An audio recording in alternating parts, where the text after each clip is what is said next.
ఇగో వాడు అంటున్నాడు చూడు, మా 130 అణ్వస్త్రాలను మీకే గురిపెట్టాం. భారత్ను ఉద్దేశించి పాకిస్తాన్ మంత్రి హనీఫ్ అబ్బాసీ వ్యాఖ్యలు. పహల్గామ్ ఉగ్రదాడి నేపథ్యంలో భారత్ పాక్ మధ్య ఉద్రిక్తతలు మరింతగా ముదురుతున్నాయి. పాకిస్తాన్ నేతలు సైన్యాధికారులు రెచ్చగొట్టే ప్రకటనలు చేస్తూ అగ్నికి ఆజ్యం పోస్తున్నారు. లండన్లోని పాకిస్తాన్ హై కమిషన్ ఎదుట ఆందోళన చేస్తున్న భారత సంతతి ప్రజలను గొంతు కోసేస్తాం అంటూ సంజ్ఞలతో పాక్ సైనికాధికారి హెచ్చరించిన మర్నాడే పాకిస్తాన్ రైల్వే మంత్రి హనీఫ్ అబ్బాసీ మరింత రెచ్చగొట్టే వ్యాఖ్యలు చేశారు. భారత్ సింధు నది నీటిని ఆపేస్తే పూర్తి స్థాయి యుద్ధానికి సిద్ధంగా ఉండాలి. పాకిస్తాన్ వద్ద ఉన్న అణ్వాయుధాలు, క్షిపణులు ఏదో ప్రదర్శన కోసం కాదు, వాటిని దాడికి సిద్ధంగా దేశవ్యాప్తంగా రహస్య ప్రదేశాల్లో దాచి ఉంచాం. చూసిరా, పాకిస్తాన్ వద్ద ఉన్న 130 అణ్వాయుధాలు భారత్ వైపే గురిపెట్టి ఉన్నాయి అని అబ్బాసీ హెచ్చరించారు. గోరీ, షహీన్, గజ్నవి వంటి క్షిపణులు, అణ్వాయుధాలు అన్నీ భారత్ కోసమే సిద్ధం చేశామన్నారు. వాళ్ళంతా పేనుకొనే ఉన్నారు.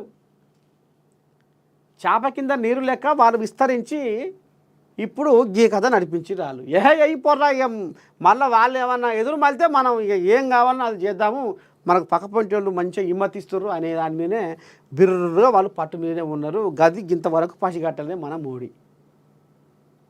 మళ్ళీ ఈయన విశ్వగురువు, ఈయన పోతే ప్రపంచ దేశాల అధ్యక్షులు నిలబడతారు, చప్పట్లు కొడతారు అనేది కథ కంపిస్తారు. కానీ లోపలి కథ ఈ కథ అవుతుంటే పసిగట్టలే మోడీ. పహల్గామ్ ఉగ్రదాడి విషయంలో భారత్ తన భద్రతా వ్యవస్థల వైఫల్యాన్ని కప్పిపుచ్చుకునేందుకు పాకిస్తాన్పై నిందలు వేస్తుందని ఆరోపించారు. పాకిస్తాన్ విషయంలో చేపట్టిన చర్యల తీవ్ర పరిణామాలు ఏమిటో భారత్కు ఇప్పుడిప్పుడే తెలిసి వస్తుందని, అందుకే దాడికి వెనకాడుతుందన్నారు. అయ్యా, పాకిస్తాన్ గగనతలం మీదుగా భారత విమానాలు ప్రయాణించకుండా నిషేధించిన 2 రోజులకే విమానయాన పరిశ్రమలో గగ్గోలు పుట్టిందని, మరో 10 రోజులు ఇలాగే కొనసాగితే ఆ సంస్థలు నష్టాల్లో కూరుకుపోతాయని చెప్పారు. ఇక ఇరు దేశాల మధ్య వాణిజ్యాన్ని భారత్ నిలిపివేయడంపై స్పందిస్తూ ఇలాంటి వాటిని ఎదుర్కోవడానికి తాము సిద్ధంగానే ఉన్నామని పేర్కొన్నారు. పహల్గామ్ ఉగ్రదాడి అనంతరం భారత్ చేపట్టిన చర్యలతో పాకిస్తాన్ అప్రమత్తమైంది. ఇప్పటికే వాణిజ్యం నిలిపివేతతో మొదలైన ఇబ్బందులను, యుద్ధ పరిస్థితులు ఏర్పడితే ఎదురయ్యే పరిణామాలను ఎదుర్కొనేందుకు సన్నద్ధమవుతుంది. ఇప్పటికే ఆ దేశ త్రివిధ దళాలను అప్రమత్తం చేసింది, సిబ్బంది సెలవులను రద్దు చేసింది, అన్ని రైల్వే స్టేషన్లను ఆర్మీ అధీనం తెచ్చుకుంది. అత్యవసర పరిస్థితి తలెత్తితే యుద్ధ ట్యాంకులు, మిలిటరీ పరికరాలు, ఆయుధాలు, సైన్యానికి అవసరమైన సరుకులు వాటిని అప్పటికప్పుడు వేగంగా రవాణా చేయడానికి ఈ చర్యలు చేపట్టినట్టు అబ్బాసీ పేర్కొన్నారు. చూసిరా, వాళ్ళు ఎంత పకడ్బందీగా ప్లాన్ వేసుకొని ఉన్నారో పాకిస్తాన్ కోల్యాగలు.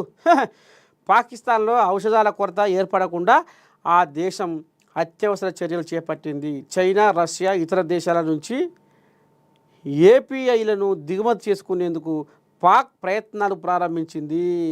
ఇక ఇప్పుడు మనోళ్ళు అంటారు, అడ్డి మారి గుడ్డి దెబ్బ, పాకిస్తాన్ అన్న ఆర్థిక వ్యవస్థ అతలా కుతలమైంది, వాడు అన్నమో రామచంద్ర అంటుండు, వాడు ఎంతవరకైనా ఎప్పటికైనా రావాల్సిందే, భారత్కు తలకాయ వంచి నమస్కారం పెట్టవలసిందే, లేకపోతే ఆనికి ఎక్కడివి నీళ్ళు ముడ్డి కడుక్కుంటందుకు నీళ్ళు లేవానికి గతి అని ఇప్పుడు వీళ్ళు కూతలు ఎవరు మనోళ్ళు భారతీయులు. కానీ వాని బిర్రు చూడుర్రి, వాని ధైర్యం చూడుర్రి, వాని కథ చూడుర్రి, వాని కార్ఖానా చూడుర్రి, వాడు ఏ రకంగా చెలరేగిపోతుండో చూడుర్రి.